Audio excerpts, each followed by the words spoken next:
Bonjour et bienvenue dans cette nouvelle interview. Aujourd'hui, je suis avec Justine qui va nous parler de Jyotish. Alors, Jyotish, c'est l'astrologie védique qui vient d'Inde. Bonjour Justine. Bonjour Samuel, bonjour à tous. Alors, dis-moi, déjà en introduction, tu pourrais nous partager qui tu es, qu'est-ce que tu fais, qu'est-ce que tu pratiques? Donc moi c'est Justine ou Savitri et je suis donc astrologue Jyotish. Je suis aussi consultante en mode de vie ayurvédique et praticienne Vastu, qui pour faire très simple est le Feng Shui indien, pour ceux qui ne connaîtraient pas. Donc je pratique depuis déjà 4-5 ans l'astrologie Jyotish, mais aussi l'Ayurveda et le Vastu que j'implémente et que j'offre en consultation, en one-one, mais aussi en formation. Pour raconter un petit peu mon parcours, j'ai eu la chance de voyager, à l'étranger, autour du monde et c'est lors de mes voyages que j'ai rencontré, l'Ayurveda dans un premier temps, un peu par, «malchance» entre guillemets, puisque je suis tombée malade et c'est ce qui arrive souvent, quand on rentre dans ce milieu un petit peu du yoga. Il nous arrive parfois une mésaventure qui nous amène sur un chemin un petit peu plus lumineux et c'est cette rencontre avec l'Ayurveda et avec ce fameux docteur en Australie qui m'a, ouvert les portes de cette science ancienne, mais aussi du yoga et de toutes ces sciences annexes. Je suis partie après en Inde, du coup, me former, au yoga Ashtanga avec, BNS Iyengar et après je suis partie, du coup, voyager, au Népal et en Asie où j'ai appris, notamment les massages ayurvédiques.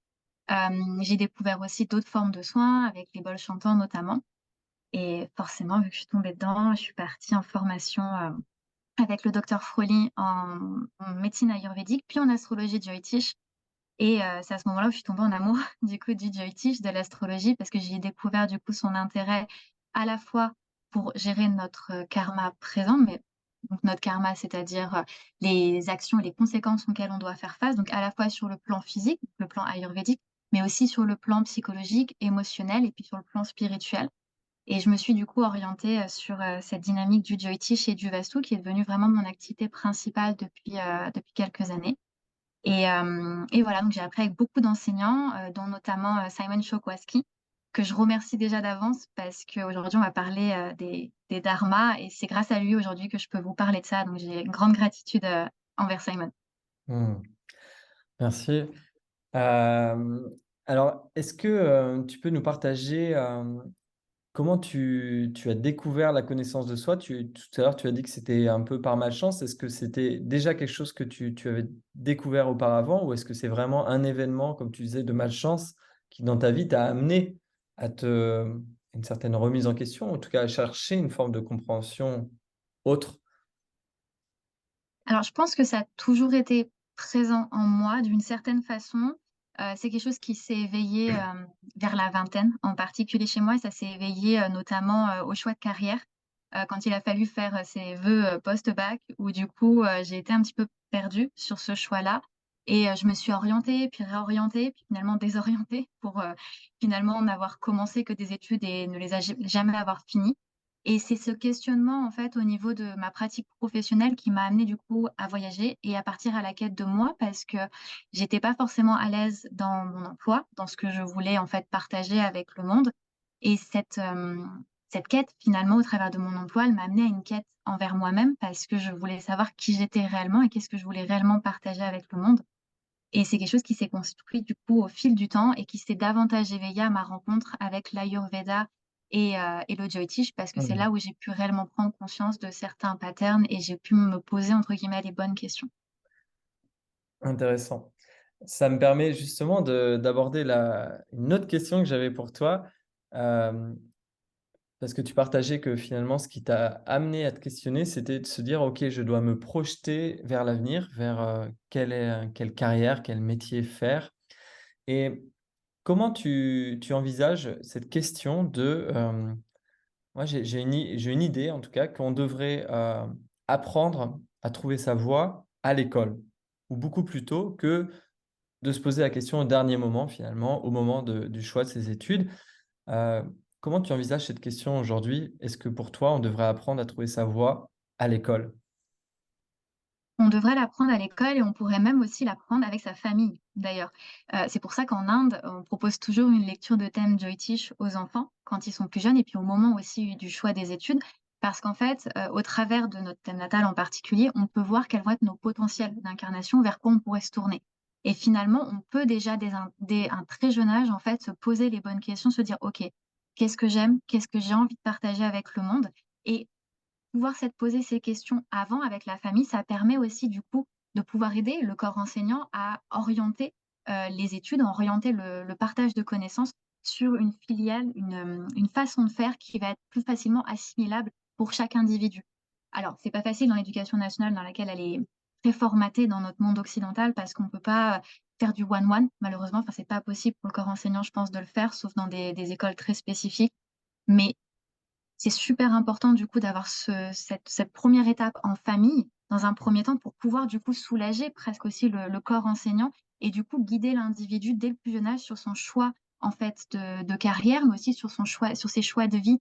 Parce qu'en fait, des fois on est un petit peu perdu, où est-ce que je dois aller? Qu'est-ce que je dois faire? Et souvent on associe ça à la carrière, au choix de ou qu'est-ce qu'on veut faire comme travail, mais ça peut aller aussi jusqu'à choisir comment est-ce qu'on doit manger, quel sport on devrait pratiquer, quelles activités extrascolaires ou artistiques on pourrait développer, là où on aurait des compétences, des connaissances et du coup, avoir ces premières indications, même avant l'école, ça nous permet de faire des meilleurs choix et d'aller en fait, finalement, beaucoup plus vite que d'arriver à 18 ans, devant son écran post-bac et se dire: «Bon OK, bah, tout ce que j'ai fait jusqu'à présent, ça me parlait pas tant, donc il va falloir que, je me débrouille un petit peu tout seul pour trouver, qu'est-ce qui me plaît». Alors, c'est intéressant, ça pose la question de la prédétermination, ce que tu es en train de me partager.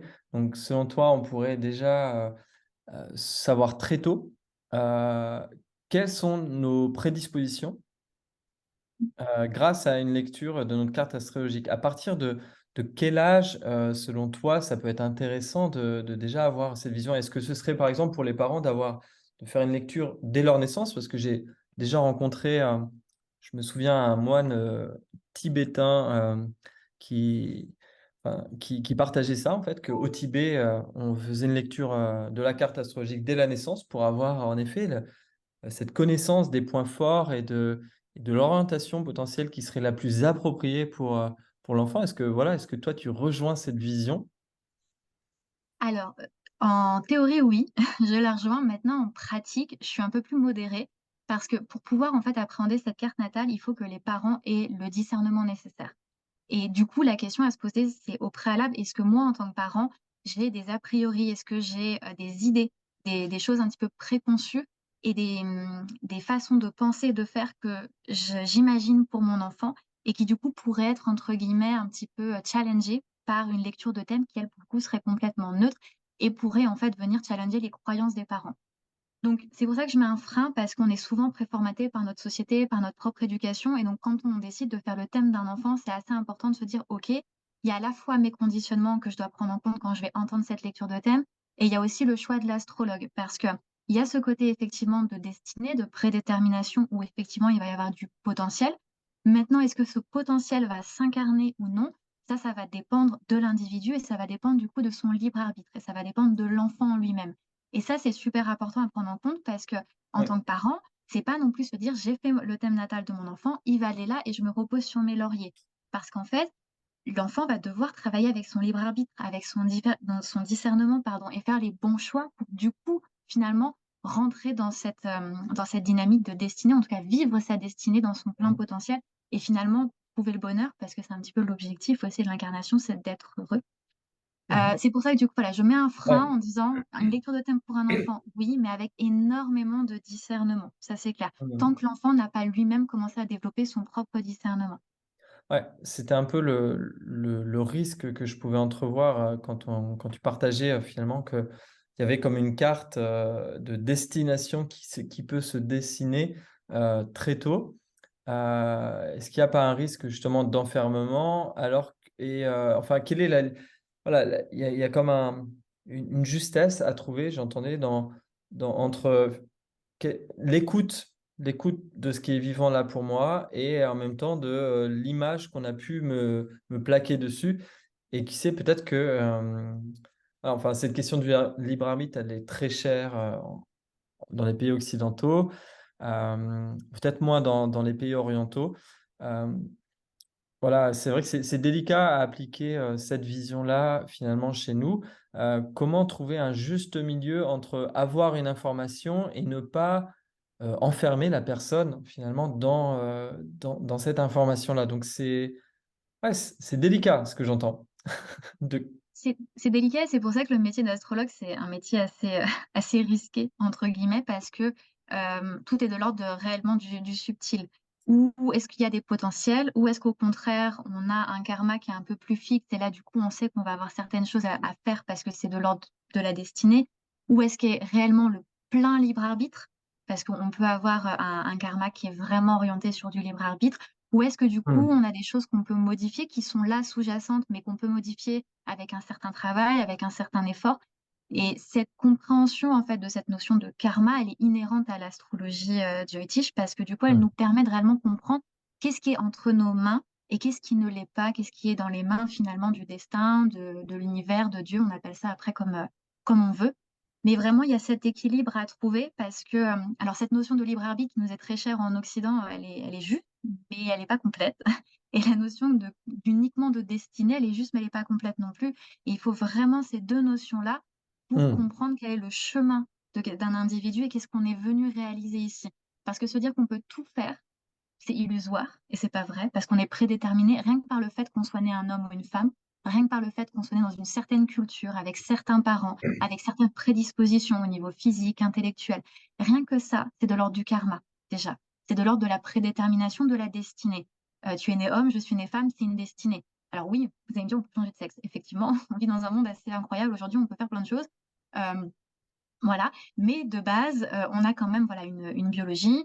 Pareil au niveau du caractère. Alors après, le caractère, il peut se raffiner ou non en fonction des efforts personnels qu'on peut faire. C'est pour ça qu'on fait du développement personnel et spirituel.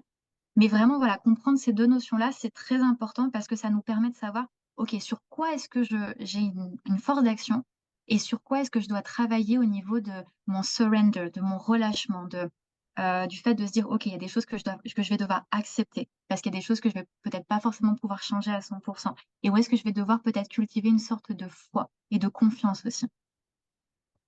mmh. Alors, ça m'amène, tu as commencé à parler, de la spécificité de l'astrologie, jyotish, donc, indienne, védique. Est-ce que juste tu peux nous faire une petite, introduction de quelle est la différence entre, l'astrologie védique et l'astrologie, enfin voilà, occidentale? Est-ce qu'il y a une différence? Est-ce que tu peux nous partager selon toi cela? Alors il y a pas mal de différences et ça va se voir, bah, quand, on va faire son thème, astrologique. La première grande différence, ça va être, déjà l'aspect philosophique. C'est-à-dire que le Jyotish est vraiment ancré dans, la culture du Sanatana Dharma, qui est, cette philosophie Mmh. hindouiste. Donc, c'est une astrologie qui est profondément hindoue, qui est profondément philosophique, donc qui vraiment s'incarne, en fait, dans une foi, dans une spiritualité particulière. Donc une foi et une spiritualité qui est, du coup, hindouiste indienne. Donc ça, c'est la première chose. La deuxième chose, le Jyotish, on va avoir des outils. Nous, on va des outils qui vont être différents, en tout cas de l'astrologie, occidentale qu'on va appeler tropicale. Nous, en astrologie sidérale Jyotish, on va se baser sur le zodiaque sidéral, le zodiaque vrai, c'est-à-dire les étoiles, les constellations qu'on peut vraiment voir dans le ciel et les planètes vont réellement se placer dans ce zodiaque-là. Les astrologues, tropicaux, eux, vont se baser sur, un zodiaque qui est plutôt, basé sur, les saisons et donc du coup, si tu regardes le ciel, aujourd'hui, par exemple, il va y avoir une différence de placement. Moi, je vais te dire: «Saturne, il est dans le signe du Verseau», alors que les astrologues tropicaux, ils vont te dire que Saturne est dans le signe du Poisson, simplement parce qu'on n'utilise pas le même zodiaque. Nous, on utilise un zodiaque qui est «vrai» entre guillemets, donc ça veut dire que le signe, la planète de Saturne est vraiment dans le signe du Verseau. Donc pourquoi il y a une différence comme ça? Simplement, il y a un moment donné où les 2 astrologies n'étaient qu'une astrologie et où en Mmh. fait on avait les mêmes placements. Maintenant les Indiens, eux, en tout cas les Indiens, les Chinois aussi d'ailleurs, continuent à prendre en compte un phénomène qui s'appelle la précession des équinoxes. Mmh. Simplement en fait, il y a, un degré qui se fait, à reculons tous les 72 ans, qui fait que du coup, il y a un décalage qui va se créer alors que les astrologues, tropicaux, eux, sont sur le même système depuis l'Antiquité. Donc ils prennent pas en compte ce phénomène écliptique. C'est pour ça qu'il y a une différence. Donc, il y a une différence au niveau de la visualisation, de la création du thème, de l'interprétation du thème. En Inde, on a aussi des particularités, notamment les nakshatras, qui sont des maisons lunaires, qui sont des étoiles, d'autres constellations qui sont mentionnées très tôt, rien que dans les Védas, pardon, notamment dans l'Artava Veda, où on va retrouver la mention de ces nakshatras. Donc, ils sont vraiment très atypiques à l'astrologie jyotish. On ne va pas retrouver ces constellations. Ces constellations qui sont 27 filles, 27 sœurs de Daksha, et qui ont toutes été mariées à la Lune et qui possèdent chacune une Shakti, une énergie particulière qui va venir s'activer. Donc ça, c'est quelque chose d'assez aussi important et qui fait une grande différence entre le Jyotish et les autres astrologies. Mhm. Il existe encore une multitude en fait Mhm. de différences. Je pense que ce qu'il faut J'im- retenir, c'est que Ouais, le Jyotish, c'est vraiment une astrologie qui est profondément ancrée dans l'hindouisme et qui est profondément différente au niveau des calculs astronomiques de l'astrologie qu'on connaît en Occident. d'accord. Ouais, j'imagine qu'on pourrait faire voilà, juste une émission, une interview complète juste pour ce sujet. C'était juste pour avoir voilà, une petite entrevue. Alors, juste, j'ai quand même une question. C'est vu que ça s'inscrit dans un système qui est en lien avec cette culture indienne, mais très ancienne finalement, parce qu'on va parler voilà, des Védas, à quel point est-ce que ça s'adapte à notre mode de vie occidental, à notre vision? Parce que, en effet, on n'est pas forcément habitué. Donc, si on n'a pas la même culture voilà, que les Indiens, comment toi tu arrives à, voilà, à créer cette jonction? Est-ce que tu vois vraiment les ponts? Comment ça s'applique concrètement ici? Et bah, ça va vraiment s'appliquer de façon très concrète et tu vois, du coup, je peux déjà te partager ce 1er slide, que j'avais préparé pour l'introduction parce que je pense qu'il va résumer, en fait, cette Mhm. question. De manière générale, peu importe la culture dans laquelle on est né, peu importe le pays, tous les êtres humains vont chercher 3 choses. Tous les êtres humains veulent être heureux. Tous les êtres humains bénéficient de vivre plutôt en accord avec leur nature plutôt que contre leur nature. Et cette nature, elle va s'exprimer différemment selon les personnes. Et rien qu'en fait, en ayant compris ça, on se rend compte que l'astrologie, elle est applicable qu'on soit en Inde, qu'on soit en France ou qu'on soit en Amérique latine ou peu importe. Parce qu'en fait, on a tous un même désir d'incarnation qui va être celui d'être heureux. Et on va tous avoir une nature indépendante. Alors après, effectivement, en Inde, on va avoir toute une panoplie de remèdes qu'on va appeler des upayas, qui vont aller, du mantra au yantra, en passant par certains rituels du feu et cetera. Alors il y a ces remèdes-là, mais il y a aussi toute une sphère psychologique qui d'ailleurs a été développée relativement assez récemment par des astrologues, passionnés d'astrologie, védique et qui ont un petit peu, hem, entre guillemets «transposé» ça pour le monde occidental et maintenant on va retrouver, certaines interprétations au niveau du développement personnel. Donc voilà, on va avoir un souci avec telle planète, on va retrouver telle disposition psychologique et donc du coup, on va pouvoir utiliser tel outil de développement personnel pour pouvoir aider quelqu'un. Donc on peut tout à fait transposer, le Jyotish à, l'ère actuelle dans laquelle, on est, sans pour autant en dénaturer sa nature spirituelle. Pareil, si on n'a pas envie de prier certaines divinités, on peut faire d'autres actions, on peut cultiver certaines qualités des divinités sans pour autant avoir un altar et puis faire certains rituels. Entendu. Alors, en effet, ouais, ce que tu partages, c'est que finalement, on peut très bien adapter.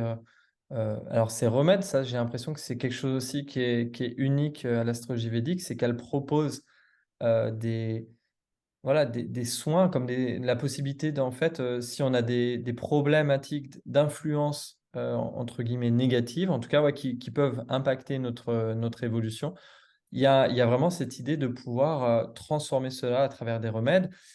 Ces remèdes, en effet, ils sont adaptés souvent en lien avec la culture indienne, mais toi, en fait, tu as trouvé des moyens de faire la jonction avec notre culture occidentale, hein, ce que j'entends. Ouais, c'est ça, c'est ça. L'idée Mmh. étant de pouvoir s'adapter et adapter les remèdes à soi aussi. Très bien, ouais, génial. Alors, bon, bah, alors merci pour cette introduction à l'astrologie, védique. Maintenant ce pourquoi j'avais très envie de t'entendre aujourd'hui, c'est, sur le sujet des dharmatypes. Alors, ces dharmatypes, j'ai eu l'occasion de les rencontrer à travers une approche, avec laquelle je travaille qui s'appelle les natures multiples qui découlent de ces dharmatypes.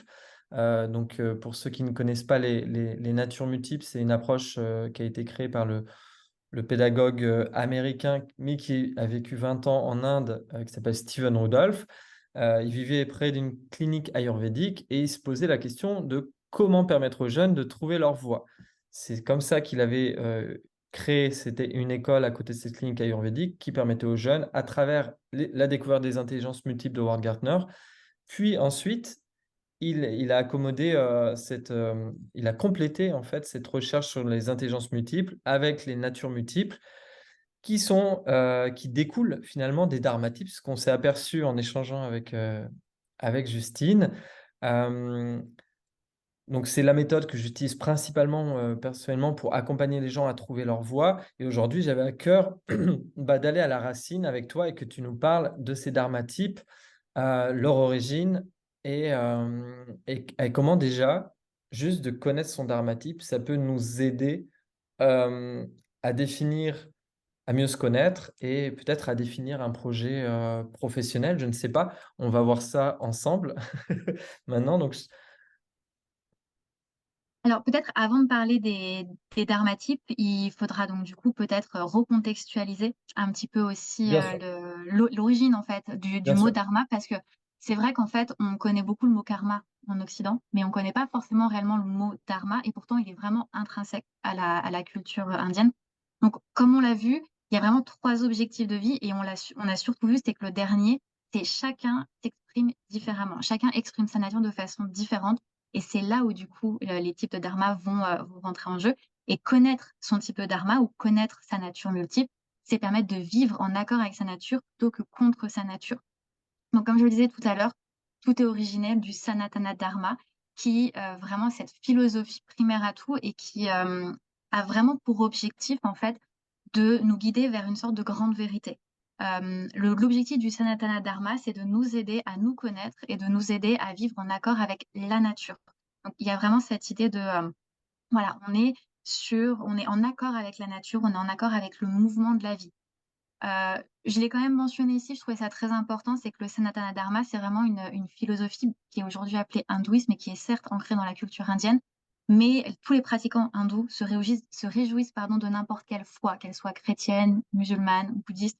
Donc c'est pas du tout quelque chose de sectaire et comme tu le disais tout à l'heure, vraiment le Sanatana Dharma doit et peut s'adapter à n'importe quelle autre culture, peu importe le courant. Et d'ailleurs, quand on étudie un petit peu le yoga, on voit les multiples courants qui peuvent y exister, qu'on soit dualiste ou non dualiste.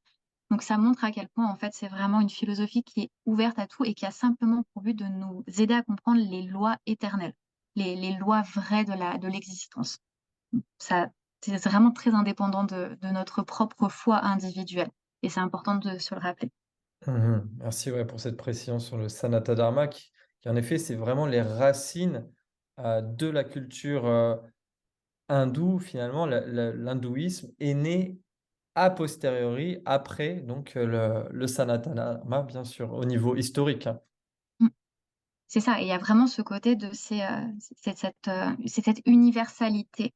On n'est Oui. pas, en train de se mettre dans des boîtes et de se définir par une religion. C'est vraiment cette universalité, qui va venir toucher peu importe notre foi, peu Oui. importe ce qu'on pratique. Il y a vraiment voilà, il y a pas de sectarisme en tout cas dans Oui, cette comme, philosophie. comme finalement, on va retrouver chez les Chinois le taoïsme, qui Mmh, finalement est une philosophie de vie qui est universelle, qui s'applique à tout le monde, où on va retrouver les différents courants de chamanisme à travers le monde, qui sont des points de vue, des philosophies universelles qui s'accordent à vivre en lien, en harmonie avec la nature, avec les lois de la nature. En fait, c'est le Sanatana Dharma, c'est ça quelque part si on devait résumer. C'est comme une philosophie qui se veut, vivre, avec respecter les lois de la nature, les lois de l'univers et l'idée c'est que en respectant cela, on a plus de chances d'être heureux finalement. oui et c'est le but, c'est ce qu'on recherche en fait C'est ce qu'on finalement, recherche. c'est notre objectif à tous et d'ailleurs les sages en fait, ils ont noté, finalement 3 lois, on peut appeler comme ça, qui Oui. sont, vraiment 3 principes qui sont très importants. Pour eux, il y a dukkha, qui est la souffrance et l'impermanence des plaisirs. Donc, c'est-à-dire qu'on va manger son carré de chocolat, quand il est fini. Donc, le plaisir de manger son carré de chocolat, il n'existe plus. Donc, soit on en remange un et puis bah, après, on commence à prendre 2-3 kilos si on fait ça à chaque fois. Soit du coup, on accepte le fait que les plaisirs sont impermanents, qu'on ne peut pas toujours être dans cette permanence d'extase. Ensuite, il y a les lois de cause à effet. Et ça, c'est la loi qu'on connaît beaucoup en Occident, qui est la loi du karma.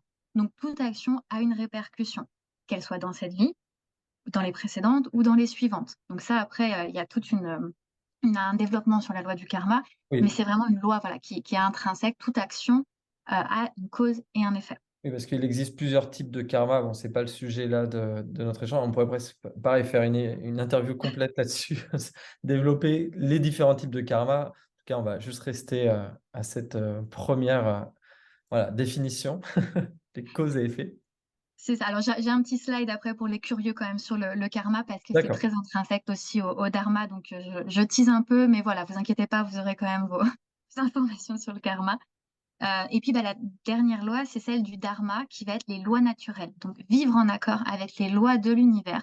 S'il y a pas ces lois-là, bah, l'univers, c'est un chaos. Et il y a des lois, c'est normal, les lois de la gravité, les lois de la régénération des cellules. Enfin voilà, il y a vraiment toutes ces choses-là qui font qu'il y a, une sorte de d'homogénéité et c'est ce dharma qui permet à l'univers de se soutenir et de vivre, en fait, finalement.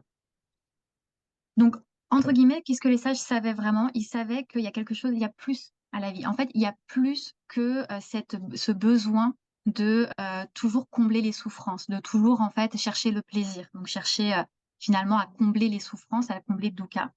Qu'il y a des lois inextricables qui sont celles du karma. Donc on a fait quelque chose et ben, on va en avoir les répercussions et en fait que tout est organisé pour notre évolution, pour notre plus grand bien, pour notre épanouissement. Donc c'est vraiment 3 choses qu'on doit retenir pour réellement comprendre, bah, notre dharma et pourquoi ça va être important en fait de travailler aussi avec notre type de dharma et comprendre quel est notre but. Parce que quand on comprend quel est notre but, on va pouvoir mettre en place des actions karma donc qui vont créer des causes et des effets, mais qui vont créer des causes et des effets qui vont être en accord avec la nature et on va limiter les souffrances aussi parce qu'on va vivre en harmonie avec notre nature et donc bah, finalement, on va aussi se détacher de certaines souffrances et c'est vraiment aussi, bah, tout le travail, qu'il y a derrière ces types de dharma et ces archétypes. Donc le mot dharma, il a pour racine dr, qui signifie ce qui est fixe. Donc c'est-à-dire que notre dharma, c'est vraiment quelque chose qui est fixe. Et là, on pourra en développer un petit peu plus tard sur il y a certains karmas qui est fixe et le fait d'être né dans un corps de femme, dans un corps d'homme et d'être né dans un certain dharma, c'est un karma fixe. On est venu expérimenter un certain archétype, hein, un certain but. On est venu expérimenter quelque chose qu'on doit réaliser. C'est pour ça que connaître son dharma, c'est important, parce que si on réalise ce qu'on est venu expérimenter, on va fondamentalement être dans la joie parce qu'on va être en accord avec ce que l'âme est venue chercher. Qu'est-ce qu'elle est venue expérimenter? Donc, le mot dharma, c'est vraiment juste, ce qui est vrai et ce qui est naturel, à la fois à l'extérieur dans le monde matériel, mais aussi à l'intérieur de nous. Quand c'est à l'intérieur de nous, c'est ce qu'on appelle le swadharma, qui va être Mmh. notre but d'incarnation personnelle. Donc, vivre notre dharma, souvent on l'associe avec le fait de vivre notre mission de vie. C'est un peu ça, mais vivre notre mission de vie, c'est pas seulement avoir un travail et cetera. Ça va être d'être en accord avec notre société intérieure. Donc ça va être par exemple, vivre en accord avec nos doshas, donc ça va être passer par l'ayurveda. Vivre en accord avec nos valeurs, donc ça va être travailler avec les gunas, par exemple. Ça va être vivre avec certains objectifs qui vont être 4 dharmas, dharma, artha, kama et moksha, qui sont les 4 premiers dharmas, piliers avant même les types de dharma. Et enfin, c'est vivre en accord avec notre archétype et c'est là où du coup on va avoir nos types de dharma ou nos, hem, 9 autres archétypes dont tu mentionnais, le nom tout à l'heure. Alors, juste, tu peux préciser dharma, atma, kosha et parce que j'ai pas voilà, kama et kosha, artha, kama, kosha. Qu'est-ce Donc tu veux que dire ouais, les 4 dharmas, ouais, les dharma, 4 artha, dharmas, kama ouais. et moksha? Oui, Ouais, juste donner peut-être la définition de ça si tu les as en ça tête. arrive. Ça arrive tout de suite. Ah! Donc il y a pas de souci. Je voulais juste, Allez, avant de voilà! parler du coup des 4 dharmas, juste, présenter très rapidement le Très karma. bien. Donc quand OK. on parle en fait de karma fixe, on est sur ce karma présent à l'incarnation et effectivement, on va avoir du karma dreda qui va être difficile à changer parce qu'il est fixe. Donc bah, c'est difficile pour moi, Ouais. c'est plus difficile pour moi de devenir un homme que d'être une femme. On va avoir du karma adrida qui là va vraiment correspondre du coup au karma changeable et qui va vraiment dépendre aussi, bah, de notre libre arbitre. Donc, bah, je décide de manger sainement, je peux être en bonne santé. Je décide d'aller manger, dans des fast-food tout le temps, bah, ma santé peut en pâtir aussi. Donc ça, c'est du karma qui va vraiment dépendre de notre libre arbitre. Et on va avoir du karma qui, lui, va demander un petit peu plus d'effort, qui va être Rita Adreda, et qui, là, du coup, va demander quand même un petit effort personnel. Et donc, Hmm. c'est important, en fait, de garder ces termes-là, parce que vivre en accord avec notre nature, bah, c'est faire face à notre karma fixe, mais c'est aussi, du coup, mettre en place des actions pour, du coup, finalement, changer du karma qui, potentiellement, en fait, pourrait être changé et améliorer notre situation. Donc, il y a à la fois l'aspect de prédétermination, comme on a parlé tout à l'heure, mais il y a aussi cet aspect de libre arbitre qui est important. Et donc, on a notre aspect avec les remèdes ici qui peuvent être à la fois spirituels, mais aussi émotionnels, mentaux. Donc, nos 4 premiers dharmas qui vont être vraiment importants et qui vont découler, en fait, de notre thème et de notre incarnation, c'est de se dire qu'en fait, on a 4 objectifs de vie, tout le monde. Ça, c'est vraiment peu importe notre archétype. Dans un premier temps, ça va être dharma, qui va être associé au fait de vivre de façon juste, de vivre en respectant des règles. Donc, ça veut dire ne pas voler, euh, être bon, être dans la non-violence, Ne pas respecter, faire nuire. ce qui est Ouais. juste. Voilà. Ensuite, c'est ce dharma-là, c'est aussi faire un petit peu, choisir une carrière qui nous est appropriée, contribuer au monde d'une façon qui nous est appropriée par rapport à notre type de dharma. Ensuite, on va avoir Artha. Artha, ça va être les richesses et le bénéfice familial qu'on va tirer de notre carrière et de vivre de façon juste. On vit de façon juste alignée avec notre nature intérieure, donc on va en faire bénéficier notre famille et on va aussi en bénéficier notamment sur le plan matériel avec l'acquisition de certains biens matériaux.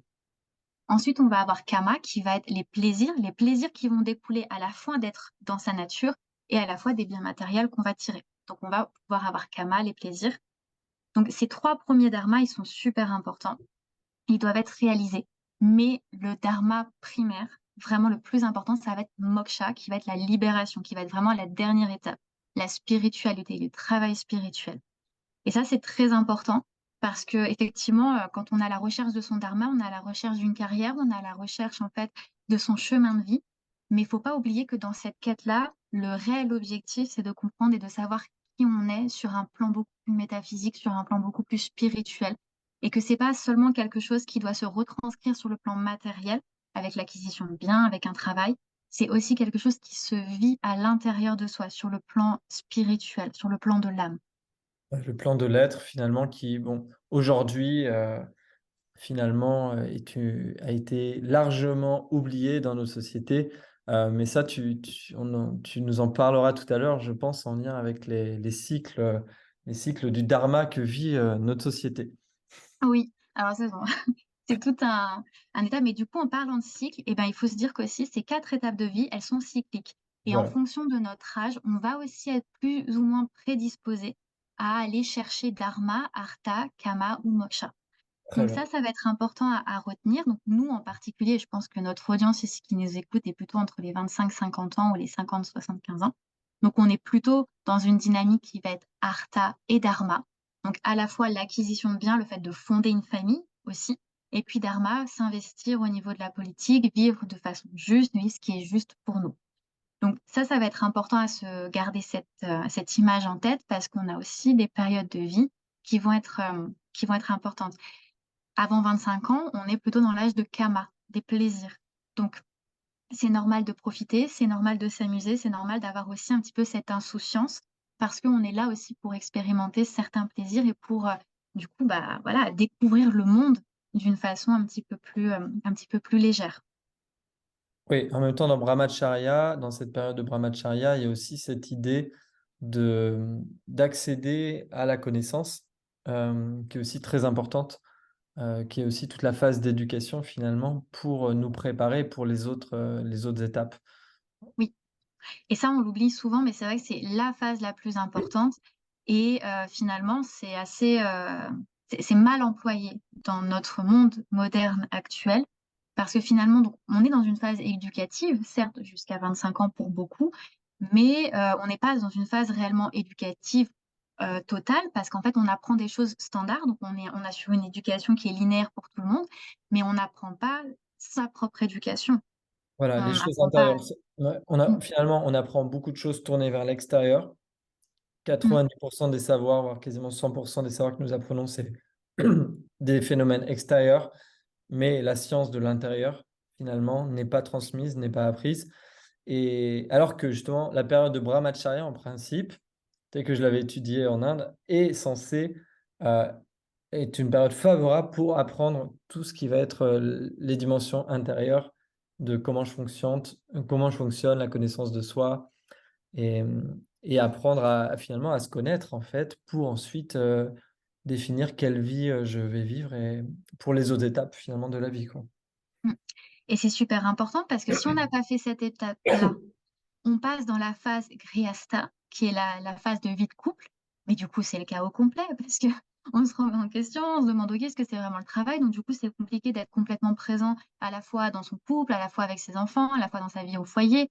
Donc c'est beaucoup plus compliqué parce qu'il nous manque encore ces connaissances intérieures et finalement, c'est aussi compliqué après pour nous-mêmes, être vecteur de transmission auprès de nos enfants. Donc Ouais, cette phase-là, elle est vraiment, vraiment essentielle et elle est pas à négliger. Alors je dis pas qu'il faut se mettre la pression parce qu'on a 24 ans et qu'il faut qu'on trouve sa mission de vie. C'est pas non. ça. Mais c'est vraiment important de se dire: «OK, peut-être que ça vaut le coup que j'ai pas eu cette phase-là. Maintenant, je sais pas, j'ai 35 ans, j'ai pas eu cette phase de brahmacharya. Peut-être se donner quelques années, quelques mois pour du coup reconstituer entre guillemets cette phase pour du coup y voir en fait, peut-être y trouver des certaines informations qu'on n'a pas pu avoir». Ouais, c'est très intéressant finalement d'observer que dans notre société, en Occident, enfin bon, j'imagine qu'en Inde aussi beaucoup, de plus en plus, il y a ces phases de crise qui arrivent, qui sont assez fortes. Alors bon, elles ont une signification aussi astrologique, ça tu pourrais nous en parler, mais quand même, elles sont aussi liées au fait qu'il y a un manque de connaissance de soi qui amène, certains déséquilibres qui finalement pourraient, certainement être évités si cette connaissance intérieure était beaucoup plus développée plus tôt. Donc là, ça rejoint finalement, cette idée-là de trouver sa voie devrait s'apprendre à l'école, un peu de mon propos. Voilà, en tout cas, on pourrait mieux se préparer pour vivre cette période-là, et ça demande d'envisager une autre forme d'éducation et d'apprendre des nouveaux savoirs, des savoirs qui vont être plus internes. Alors, juste, j'ai envie de préciser une chose, Justine, par rapport au brahmacharya, c'est aussi que on peut décider de renoncer au grihastha et de vivre brahmacharya toute sa vie, c'est-à-dire d'être renonçant à la vie de couple, à la vie de famille, et donc c'est une voie possible, hein, c'est-à-dire que c'est les voies qu'on va appeler plus religieuses chez nous ou monastiques. Mais c'est aussi possible de rester brahmacharya toute sa vie. Il y a certains êtres que j'ai rencontrés en Inde qui avaient fait vœu de brahmacharya assez jeunes, hein, mais c'était vraiment parce que ça faisait partie de leur chemin de vie. En tout cas, on peut aussi être dans cette période dans cette phase d'introspection et de reliance à la vie, j'ai envie de l'appeler la vie mystique peut-être, ou la vie voilà, religieuse pour toute sa vie. Mmh. Alors oui, ça c'est vrai que c'est la la représentation «générale» entre guillemets, mais voilà, on a des personnes qui vont avoir ces cas particuliers et qui vont du coup en fait, bah, faire vœu de chasteté et vivre en fait cette vie monastique. Et c'est important que tu le mentionnes aussi parce que du coup, voilà, on rentre pas toujours dans les boîtes et on le verra un petit peu après, mais voilà, ça ce sont des idées globales et après on a, les petites nuances de chaque individu et c'est ça aussi qui est beau dans l'être humain, c'est qu'on a tous un peu nos petites différences qui font que, bah, nos chemins de vie sont différents et c'est ça qui est intéressant d'être humain aussi. Mmh. Et juste, j'aimerais terminer, enfin, parce que je trouve vraiment c'est les 4 étapes de la vie très intéressantes, à intégrer, à assimiler. Pour la dernière partie, moksha, donc sannyasa, la partie de renoncement, hem, elle a vraiment un intérêt profond. J'aime beaucoup cette idée tu vois, il donnait l'image en Inde de finir avec juste un seul vêtement. Heu et donc de se libérer de toute la matière que l'on a accumulée durant son existence, durant les 3 autres périodes de la vie, afin de pouvoir partir léger.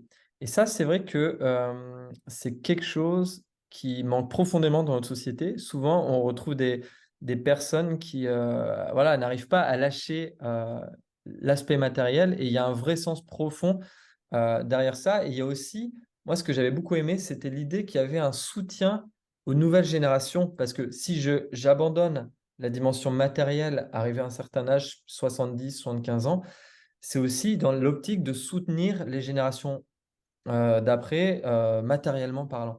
Et je trouvais ça très beau ce cycle-là de soutien entre les générations.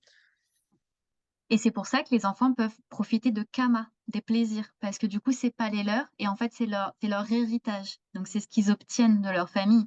Et moi, je trouve ça génial parce que c'est vrai qu'il y a cette idée de, ouais, comme tu le dis, de renonciation. Là, on se dépouille complètement et c'est l'apothéose de tout le travail qui a été fait, entre guillemets. Et on oublie que cette étape, elle est importante. Maintenant, on veut des retraités actifs, on veut des retraités qui font plein de choses, alors qu'en vrai, on devrait avoir des retraités qui sont dans cette quête intérieure, dans cette quête de méditation, dans cette introspection, et qui sont dans ce chemin du renoncement Alors, plutôt que... ouais, de renoncement, ce qui ne veut pas dire non plus ne pas offrir ses sagesses au monde, parce que, il y a aussi plein de compréhension, d'intégration, c'est aussi une période qui peut être de transmission quand même des pépites, Mm. euh, des sagesses pour aider les autres générations à mieux passer leur transition de Oui. vie. Oui, renoncement ne veut pas non plus dire enfin, de vivre reclus dans une montagne et de voir personne, hein. Renoncement, voilà, c'est on renonce à ses biens, à ses attachements. Et donc, vu qu'on n'est plus attaché à rien, bah, du coup, on a une sagesse qu'on obtient et qu'on se doit de transmettre pour du coup montrer la lumière. Et on se souvient tous peut-être d'une phrase un petit peu mystique que notre grand-père ou notre grand-mère nous a dit un jour ou qu'on a entendu. On a toujours entendu quelqu'un d'un peu âgé avec un peu d'expérience nous dire une phrase un peu mystique qui porte beaucoup de sens, beaucoup de profondeur. Ou en tout cas, on a cette image, cet archétype de ce grand-père un peu sage. Et ben, c'est vraiment cette image du renonçant. Merci. Parfait. Bon, voilà pour les 4 étapes de la vie, mais c'est un sujet qui est très intéressant à réintégrer, à resituer, comprendre finalement aussi, parce que c'est des choses qu'on va vivre intérieurement. Mm. C'est des étapes qu'on va vivre, que ce soit le dharma, que ce soit artha ou que ce soit kama, c'est des étapes qu'on va vivre de toute façon. Et moksha, alors moksha, vraiment, je mets une emphase sur moksha parce que Hmm. c'est vraiment en fait le dharma qui doit être notre objectif, même si on doit réaliser dharma, artha, kama aussi. Euh, Moksha porte l'énergie de cette profonde question, qui je suis, qui suis-je? Et il y a vraiment que quand on est complètement dévoué à cette quête de la vérité qu'on peut, entre guillemets, entrevoir peut-être une réponse à cette question. Mais toute quête spirituelle, ou en tout cas toute quête personnelle, doit fondamentalement amener à cette question, au moment qui je suis, sur le plan bon, déjà de l'individu, de l'ego, mais aussi qui je suis sur le plan spirituel. Et c'est pour ça que c'est un des dharmas les plus importants, en fait.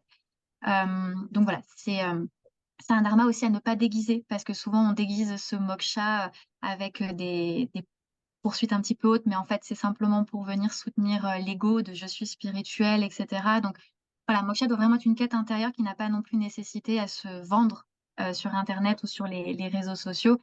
Voilà, c'est vraiment quelque chose qui se vit à l'intérieur. Et voilà, c'est pas un dharma qui doit qui va nous servir à obtenir pouvoir et renommée. Voilà, je voulais juste quand même mettre aussi cette emphase-là parce que c'est un dharma qui est important, mais c'est un dharma qui se vit pour soi, à l'intérieur de soi, et dans un monde qui est socialement spirituel ou dans le sens où on a un énorme boom de ces quêtes spirituelles. C'est bien de se rappeler que voilà, c'est un objectif de vie qui n'a pas lieu d'être sous les feux des projecteurs. Donc, dans un thème natal, on peut voir quels peuvent être nos types de dharma en fonction du placement des planètes. Donc ça, c'est voilà, un petit peu d'astrologie pour ceux qui seraient intéressés par le Jyotish. Donc chaque maison en astrologie, qui vont être des domaines de vie, vont nous indiquer si on va avoir une orientation plutôt vers dharma, artha, kama ou moksha. Ça ne veut pas dire que parce qu'on a plus de planètes dans une maison, dans des maisons kama, qu'on doit faire qu'on doit s'attacher et faire que des choses qui nous font plaisir. Ça veut simplement dire que c'est quelque chose que l'âme est venue rechercher, les plaisirs, et que quand l'âme aura assouvi complètement et compris que ce but a été assouvi, elle va pouvoir après aussi s'orienter peut-être plus profondément ou plus concrètement dans ce chemin spirituel. Donc ça peut être intéressant de faire son thème astrologique pour savoir du coup quel est notre but, vers quoi est-ce qu'on est orienté, en tout cas vers est-ce qu'on est plutôt orienté vers la famille, Artha, vers les plaisirs, ou plutôt vers une certaine quête de sens et de justice, ou plutôt vers une vie monastique. Et là, du coup, on pourrait le voir éventuellement dans un thème avec une prédominance vers les maisons moksha. Mais voilà, ça peut être intéressant parce que déjà, ça peut nous donner une piste en fait sur qui on est et sur quel est notre but dans cette incarnation. Parce que chercher absolument à vouloir je sais pas, avoir une carrière dans le marketing et faire des millions alors qu'en fait on est destiné à une vie monastique, ça n'a juste pas de sens. Ça peut éviter en effet certains écueils. Donc, si on a bien compris ce système de dharma, on a compris les fondamentaux de l'incarnation. OK, on a 4 objectifs de vie vers lesquels on va devoir tendre et principalement vers moksha. En Inde, en plus de ces 4 systèmes de dharma, on va retrouver le système de caste, ce qu'on va appeler les varnas. Alors, cette classification pour nous les occidentaux, elle est assez, comment dire? Elle est Négatif. assez particulière et puis elle est ridicule aujourd'hui, en tout cas appliquée à notre façon.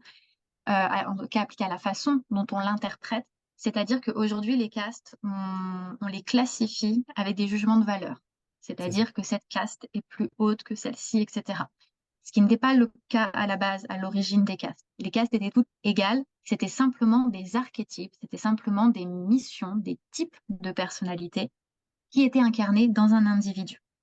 Donc, il y avait en général 4 castes. On avait les brahmines, les kshatriyas, les shudras et les vaishyas. Donc, qui sont les prêtres, les guerriers, les servants et les marchands. Donc, pareil, en astrologie, on peut déterminer la caste d'un individu, soit en fonction des nakshatras, donc de ces 27 constellations dont on a parlé en début de vidéo, soit en fonction des signes du zodiaque. Bon, ça, pareil, c'est pour les férus un petit peu d'astrologie qui, qui voulaient un petit peu de détails. Pour les novices, il n'y a pas nécessité de plonger dedans. Mais c'est assez intéressant de se garder en tête ce système de caste, parce que ce système de caste, il va nous amener à notre système des 5 types de dharma. Et ça, c'est vraiment une nouvelle interprétation du système de caste, qui est Mmh. beaucoup plus inclusive, beaucoup plus dynamique, parce qu'elle est évolutive et qui est beaucoup plus humaine, puisque forcément, on va être sur un niveau d'égalité, il ne va pas y avoir de notion de supériorité ou non. Donc là, juste par rapport à ce que tu viens de partager sur les systèmes de caste et la vision qu'on peut voir dans le schéma que tu as montré là sur l'astrologie, hem, ça veut dire que potentiellement quand on naît, on va avoir une sorte de prédisposition, hein, on est vraiment sur ça, à être par exemple, comme tu disais, paysan, à être, voilà, servant, marchand, enfin prêtre, enseignant, guerrier. C'est vraiment ça. Ça vraiment on peut le voir, concrètement. Oui, alors plus ou moins, en Bon, fonction quand des même. personnes. Il y a des personnes chez qui on est dans un peu plus de subtilité, mais oui, Tout à fait. de façon générale, on peut voir dans un thème si une personne est plutôt brahmine ou kshatriya. Alors ce qui est intéressant aussi, c'est que, Mmh. dans certains textes, on peut lire, le chemin de certains protagonistes qui arrivent à changer de caste. Oui. C'est-à-dire qu'en fait, au travers d'un certain effort, ils ont une capacité à changer de caste. Donc c'est pour ça qu'en fait, je veux vraiment mettre l'emphase sur le fait, que là, on va parler vraiment uniquement des 5 types de dharma parce que, aujourd'hui, dans le système de caste, comme il est monté en Inde, c'est impossible de changer de caste. Honnêtement, c'est pas possible. Mais dans les textes indiens, on parle, de ces individus qui ont pu changer de caste. Alors ça a demandé un certain effort parce que la caste, c'est un peu presque un karma fixe dans une certaine mesure. On est donc on a un thème et on voit en fait Ouais. qu'il y a une certaine caste chez un individu. Donc ça va demander quand même pas mal d'efforts, pas mal de tapas pour pouvoir changer de caste, mais c'est pas impossible. Ouais, bah et chez nous, finalement, le système de caste, on peut le retrouver à travers les classes sociales, Mmh. où, certaines personnes arrivent à s'extraire, de leur classe sociale et à ce qu'on va appeler gravir les échelons chez nous. Mais, il y a aussi une forme de prédisposition qu'on retrouve structurellement aussi dans notre société. Donc finalement, on n'en est pas si éloigné. Quand on regarde la réalité chez nous, souvent j'entends dire: «Ah bah ouais, ça va être très dur pour lui parce qu'il est né dans une famille, comme ça».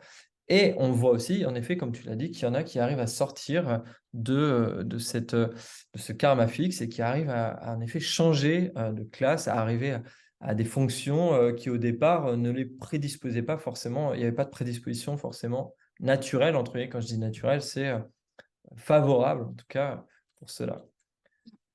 Et c'est bien de se le garder en tête parce que c'est vrai que la notion de karma, elle peut sembler super fataliste et finalement, en fait, quand on se rend compte que oui, bon, bah, il y a un karma qui est assez fixe, mais qu'il y a quand même beaucoup de karma finalement qui est quand même changeable ou changeable avec beaucoup d'efforts, ça nous laisse quand même, l'occasion d'ouvrir les yeux et de se dire: «Ah, en fait, j'ai quand même beaucoup de libre arbitre» et que finalement cette partie de karma fixe, elle est relativement minime par rapport à tout le potentiel que j'ai. Et c'est souvent, le défaut que j'entends quand on parle de Jyotish. On me dit: «Tiens, c'est une astrologie qui est fataliste». C'est loin d'être fataliste, très, très loin d'être fataliste et on le voit, hein, c'est vraiment, enfin, c'est retracé dans énormément de textes et c'est tout à fait applicable en plus dans le monde moderne. Très bien. Mais Alors, donc du coup, rentrons dans heu le Dharmatype. de quoi? Donc on a mis l'eau à la bouche à tout le monde. Alors, Dharmatype. Parle-nous des Donc Dharmatypes. Nodarmati, bah, c'est un petit peu l'évolution. C'est, le Pokémon un petit peu qui a «évolué» entre guillemets des castes. En fait, ces 5 archétypes se basent vraiment sur le principe de mythe, comme les castes. En fait, les castes, on peut vraiment les associer aussi à ce principe de mythe. C'est-à-dire que quand on ferme les yeux et qu'on imagine un prêtre, qu'on imagine un guerrier, qu'on imagine un marchand, on visualise déjà une personne, Un on a archétype, une ouais. image en tête. Et ben, on va travailler avec cette même image ici, sauf qu'on va appeler ça des types de dharma. Donc moi, je vais faire référence ici au livre de mon enseignant qui s'appelle donc Simon Chokwaski, qui a écrit The Five Dharma Types, donc les 5 types de dharma, qui est un excellent ouvrage. Donc si vous parlez anglais, bah, vraiment sautez dessus parce qu'il décrit extrêmement bien les 5 types de dharma. Et donc du coup, ces 5 types de dharma vont reprendre, complètement, bah, cette idée donc de Brahmin, de Kshatriya, de Shudra et de Vaishya. Donc comment est-ce qu'on va les traduire? Eh ben, on va traduire, les prêtres par les éducateurs, bah, les guerriers par les guerriers, les marchands par les marchands aussi. On va avoir les travailleurs et on va aussi avoir les hors-caste, les outsiders. Alors, Simon, dans ses nombreuses formations qu'il propose autour des 5 types de dharma, il raconte souvent une histoire, l'histoire des taxis. En fait, quand vous vous incarnez, vous arrivez à l'aéroport de l'incarnation et vous avez 5 taxis qui vous attendent. C'est les 5 taxis des 5 types de dharma. Donc, bah, par prédisposition, vous allez en choisir un particulier, puisque c'est l'âme qui vient choisir, entre guillemets, un archétype à aller vivre. Imaginez, on rentre dans le taxi de l'éducateur. Quand on va monter dans le taxi de l'éducateur, on est sûr qu'on va ressortir avec plein d'informations. C'est quelqu'un qui est branché sur France Info tout le temps, qui a plein de connaissances, qui partage. Quand il conduit, il dit voilà, ce musée, il a été monté tant, ce Ouais, bâtiment, il date de telle époque. Enfin, il a France énormément de Culture même, j'allais connaissances. dire. De quoi? France Culture même. Ouais, France Culture, bah voilà, vraiment. Arte, voilà, à fond, hein. Voilà, il connaît toutes les bonnes pépites, toutes les bonnes chaînes, les bons docus, c'est voilà, c'est l'éducateur, il sait tout et surtout, il a envie de partager. Il a de la connaissance et il a envie de la partager. Souvent les éducateurs, c'est les docteurs, c'est les soigneurs, c'est les praticiens en ayurveda, c'est les professeurs, professeurs de tout type, hein. On parle professeurs des écoles comme le professeur de yoga. Il y a vraiment, voilà, ce côté d'aller enseigner quelque chose, de vouloir partager. À l'inverse, vous ressortez de ce taxi, on monte dans le taxi du guerrier. Alors là, pour le coup, il va falloir s'accrocher un petit peu plus, parce qu'on est vraiment sur, un archétype où faut y aller. On envoie, les limitations de vitesse, c'est pas pour les guerriers, hein, les feux rouges, voilà, si on peut les griller, on y va. L'idée, en fait, c'est quand on monte dans le taxi du guerrier, on part en mission avec eux. On a, en fait, une envie de protéger. Alors, les guerriers vont nous emmener rapidement à destination, mais toujours nous protéger, parce que le but des guerriers, c'est d'être des protecteurs, c'est d'entretenir les sociétés, mais sur le plan, voilà, de protéger la veuve et l'orphelin, dans une certaine mesure. Donc, il y a cette idée de justice qui va ressortir avec les guerriers, de, voilà, il va falloir protéger ce qui est juste, donc c'est-à-dire protéger le royaume. Ensuite, on va avoir les marchands. Alors, les marchands, eux, c'est top, pour avoir la bonne adresse pour manger, le bon hôtel, si vous avez besoin d'acheter un truc, enfin, faut leur demander. C'est les Les bons plans. commerçants. Voilà, c'est les bons plans, c'est Mister Bon Plan, les bons tuyaux, tu vois? Dès que tu as besoin de savoir quelque chose, faut leur demander à eux et c'est eux qui servent à créer du lien. C'est les vecteurs de liens sociaux et de divertissement. Donc ils sont super importants. C'est un peu les Jim Carrey, si tu veux, des types de dharma. Ils sont vraiment là pour divertir et partager. Ensuite, on va avoir les travailleurs. Alors les travailleurs, eux, pas trop falloir leur parler parce qu'ils ont déjà 5 téléphones, en 5 conversations. Ils ont leurs femmes, leurs enfants, leurs belles-filles et puis le futur client qui vont les prendre en course. Mais ils ont 1 million de trucs à faire. Les travailleurs, ils s'arrêtent jamais. Ils ont une capacité de travail qui est impressionnante et c'est les charpentiers, c'est ceux qui maintiennent les sociétés sur des fondations. C'est les protecteurs, c'est les mamans poules, les mères de famille, tu vois, qui sont là vraiment pour soutenir et nourrir les sociétés. Donc, c'est ceux qui vont avoir une capacité de production qui va être énorme. Et enfin, on a nos fameux outsiders. les outsiders qui sont les atypiques. Alors souvent, moi, je métaphorise, j'imagine l'outsider comme un rasta avec des dreads en train de fumer un gros pétard, qui écoute de la musique du monde et qui te raconte qu'il a fait 1 million de trucs dans sa vie. Il a ouvert une asso au Nigeria, puis après, il a bossé dans le trading en Chine. Il a fait plein de trucs, mais des trucs qui n'ont absolument rien à voir. Et il a ce côté très atypique, très imprévisible, euh, où vraiment, voilà, il est connecté un petit peu à d'autres dimensions. Donc ça, c'est 5 images. 5 images qui vivent en chaque être humain et on va avoir un mythe, un archétype qui va vivre plus particulièrement en nous. Et ça va être super intéressant de le connaître parce qu'on a besoin de connaître l'archétype qui vit en nous pour agir de la meilleure façon qui soit pour nous. Pas simplement pour connaître notre carrière, mais aussi pour savoir qu'est-ce qui est le mieux de manger, quelle activité physique sera la mieux pour nous, par exemple, ou voire même encore quel texte on pourrait lire, quel texte philosophique. Enfin, vraiment, on peut aller super loin avec ces 5 types de dharma. Donc, c'est vraiment connaître ce qui est juste pour nous. Ouais, ouais, alors juste j'ai envie de préciser, pour avoir testé, enfin fait le thème avec toi pour vérifier mon, mon dharma type, j'ai vraiment ressenti la pertinence d'aller juste comme reconnaître quelque chose, de dire, ah oui, en fait, c'est profondément, il y a comme une identité profonde. Et le fait de mettre des mots, sur cela, il y a quand même quelque chose de soulageant et qui aide après, alors ça on va le voir, en termes de direction, qui nous aide à définir une direction. Alors, vas-y, on t'écoute pour la suite, de ta voilà, de cette définition et de cette découverte. Tu parlais de direction, c'est ça. En fait, connaître son type de dharma, c'est connaître sa direction. Et ça, on peut le juger sur plein de façons. À la fois sur les qualités qui vont ressortir de chaque archétype, mais aussi les défauts. Par exemple, l'éducateur, il a beaucoup de connaissances, mais en termes de défauts, c'est plutôt le gars qui va prêcher, mais qui va pas faire ce qu'il prêche, par exemple. Donc, on sait aussi que en termes d'objectifs, on va avoir des potentiels, mais aussi des challenges. Connaître son archétype, c'est aussi voir quelles peuvent être nos zones de challenge. Euh, Chaque archétype va être associé à un corps particulier et à une intelligence particulière. Par exemple, les éducateurs, eux, ils vont avoir un intellect très fort et le mental va prendre beaucoup de place. Donc, les éducateurs, c'est des gens qui vont raisonner avec le mental. Et ça peut être super intéressant de le savoir pour soi, mais aussi de le savoir pour son entourage, les personnes avec qui on collabore, avec qui on travaille. On travaille avec un éducateur. Si vous allez lui parler d'émotions, il va peut-être moins raisonner que si vous allez lui parler de choses qui vont booster son intellect et qui vont l'aider à mentaliser finalement ses émotions. Et donc ça peut être super intéressant parce que ça peut nous éviter quelques bourdes, entre guillemets, pour avoir le meilleur langage, pour mieux communiquer entre nous. Donc ça peut être super intéressant en termes de cohésion sociétale. Ça peut être quelque chose qui peut être joli à développer. Ici, j'ai l'image de l'éducateur, donc je pense que cette image, elle correspond bien à l'éducateur. Ce monsieur avec le long nez, les lunettes, avec sa petite cravate qui a l'air très sérieux. Ça, c'est l'éducateur. En termes de personnalité, on pourrait penser à Barack Obama ou à Albert Einstein, avec ce côté un petit peu sérieux et en même temps toujours envie de partager des choses. Pour les guerriers, on va plutôt avoir ici des archétypes comme Venus Williams, donc cette joueuse de tennis. On va aussi avoir Arnold Schwarzenegger, le côté un petit peu bodybuilding, etc. Et on va retrouver Hitler et Bouddha. Alors là, pour le coup, on a vraiment deux personnalités qui n'ont rien à voir et qui pourtant partagent le même archétype.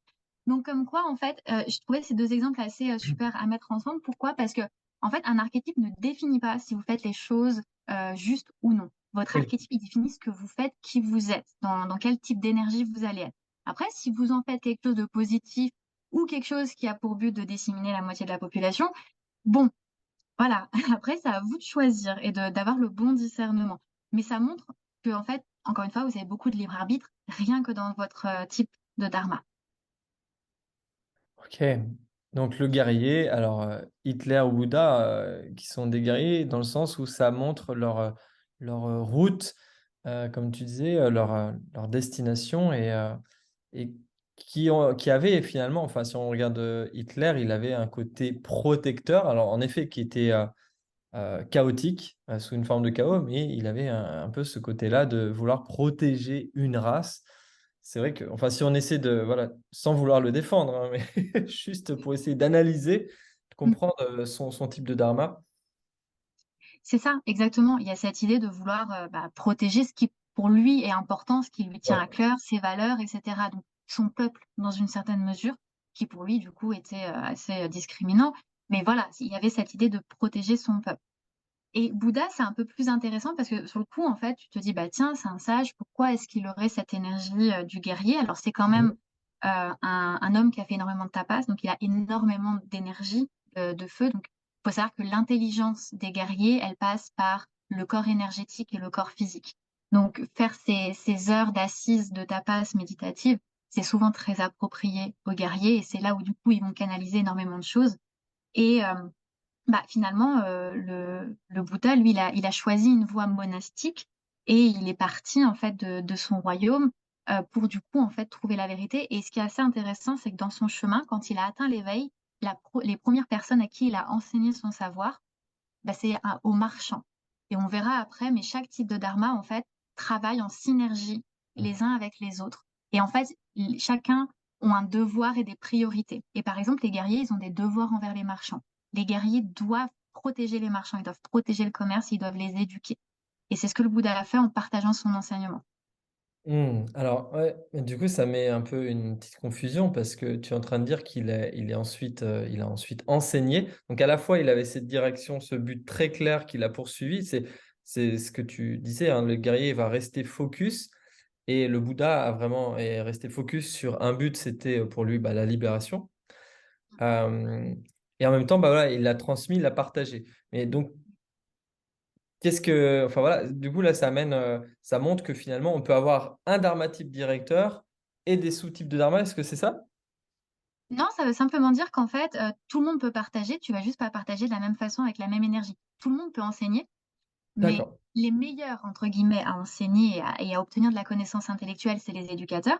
Par contre, d'accord. les guerriers, ils vont enseigner quelque chose peut-être de beaucoup plus carré, de beaucoup plus strict, de beaucoup plus peut-être penché sur les pratiques physiques, les pratiques de respiration, les pratiques énergétiques. Donc en fait, si tu veux, c'est comme Mmh. avec l'histoire des chauffeurs de taxi. Tout le monde peut être chauffeur de taxi. Après, comment tu vas conduire ton taxi? Ça va dépendre de ton archétype. Donc si tu montes dans un taxi d'un guerrier, tu vas arriver à destination, c'est juste intérêt à mettre ta ceinture. Si tu montes dans le taxi d'un éducateur, bon, tu as intérêt à aimer la culture, sinon tu vas t'ennuyer un petit peu pendant ton voyage. L'idée, c'est ça, c'est qu'en fait, ça va Hein, vraiment pas jouer sur OK. quelles actions tu vas faire, c'est Ah! comment tu vas faire tes actions. Et c'est ça qui est assez subtil, en fait. Ah Parce que oui. finalement, du coup, et puis c'est ça aussi qui nous donne l'occasion d'être, plein libre arbitre, c'est-à-dire qu'en fait, on peut faire n'importe quoi, enfin, dans une certaine mesure, mais on peut choisir de faire ce qu'on veut, mais ce qui est important, c'est avec quelle énergie on va faire cette chose-là. Ouais.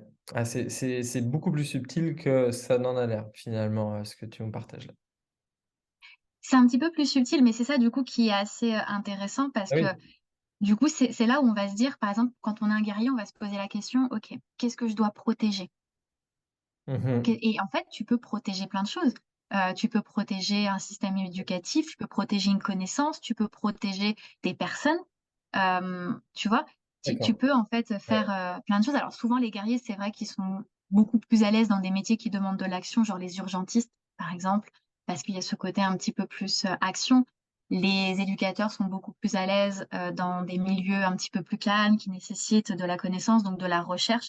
Tu vois? Si pour rester dans le domaine médical, un chercheur sera plus un éducateur, un urgentiste sera peut-être plutôt plus un guerrier, un commerçant pharmaceutique plutôt plus un marchand, une infirmière, une travailleuse ou un infirmier, un travailleur et l'outsider, ce serait plutôt le naturopathe qui va te mettre sous psychobicilline en microdose, pour, t'aider à changer ta façon de penser. Enfin, voilà, c'est Mmh. juste pour donner des idées et des images pour changer en Ouais. fonction du métier. En tout cas, je retiendrai une chose intéressante. Tu as dit que voilà, il y a une question à se poser, finalement pour chaque type. Donc là, pour le guerrier, qu'est-ce que j'ai envie de protéger?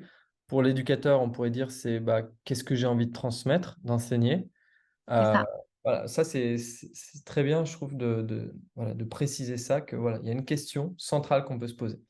OK, c'est alors ça. ensuite, le marchand maintenant. Pardon. Pour les marchands, eux, ça va être: où est-ce que je crée de la valeur? Tu Mmh. vois? L'objectif des marchands, c'est de créer de la valeur, de divertir. Le truc, c'est que les marchands, ils ont tendance à donner beaucoup et à s'oublier eux-mêmes. Donc c'est pour ça qu'en fait, ils ont besoin, de créer du lien. Donc où est-ce que je crée de la valeur et où est-ce que je crée du lien social avec les gens? Et ça va être vraiment la question, du marchand. Les marchands, en général, ils ont un sens de l'esthétique qui est très poussé. Donc ils savent qu'est-ce qui est beau, qu'est-ce qui ne l'est pas. Hem, J'aime beaucoup cette image ici parce que tu vois, les marchands, ils aiment bien les choses qui brillent, ils aiment bien les belles choses, les belles maisons. Donc ils ont cette capacité à voir qu'est-ce qui est beau et quand ils s'orientent dans une voie spirituelle, les marchands, ils ont cette capacité de voir le beau partout, de voir le beau dans la nature et du coup, c'est vraiment des choses sur lesquelles les marchands peuvent aller et peuvent se développer. Ils sont très bons en commerce. Tout à l'heure, on parlait rapidement de la société dans laquelle on est actuellement et actuellement, on est dans une société marchande. C'est-à-dire qu'en fait, ces archétypes, ces types de dharma, on peut les impliquer aux individus, mais on peut aussi les appliquer aux sociétés. Et là, ça commence à être super intéressant parce que on se rend compte qu'on est dans une société reliée au commerce, une société internationale où on vend plein de biens, où on accumule beaucoup d'argent. On est aussi dans une société qui a toujours besoin de relations, dans une société finalement de réseaux sociaux où on a constamment besoin d'avoir notre téléphone avec nous, d'être en lien finalement. Aussi, on est dans une société profondément dépressive et profondément seule, où les individus sont réellement seuls. Parce que finalement, tous ces liens sociaux et tout ce commerce, ça ne remplit pas les gens. Et donc, du coup, on a notre archétype à nous, mais on vit aussi, du coup, sous l'archétype du marchand. Alors, c'est assez compliqué parce qu'en termes de dharma, les marchands sont pas vraiment faits pour diriger. C'est pas vraiment les sociétés qui fonctionnent le mieux. En général, on recommande souvent en tête de société les éducateurs et les guerriers. Donc les guerriers pouvant être les rois, les maharajas, et les éducateurs étant plutôt les sages, les prêtres, les brahmines, qui viennent en fait soutenir les guerriers. Donc les brahmines guident les guerriers pour qu'ils puissent prendre de bonnes décisions. Donc les éducateurs en fait obtiennent une certaine connaissance spirituelle. Donc ça peut passer notamment au travers de l'astrologie ou de l'ayurveda et vont du coup en fait transmettre ces connaissances aux guerriers pour leur dire bon bah là il va falloir peut-être prendre telle décision pour que ça fonctionne avec le peuple, etc. Partir à tel moment en guerre ou voilà. Les marchands, eux, c'est beaucoup plus compliqué parce que bah, ils sont très reliés au bien matériel, ils sont très reliés à l'émotion aussi, ce qui est génial pour le commerce. C'est génial, tu vois, pour créer du lien entre les gens et faire que les sociétés s'entendent et puissent commercer entre elles. Et elles puissent aussi commercer avec d'autres sociétés.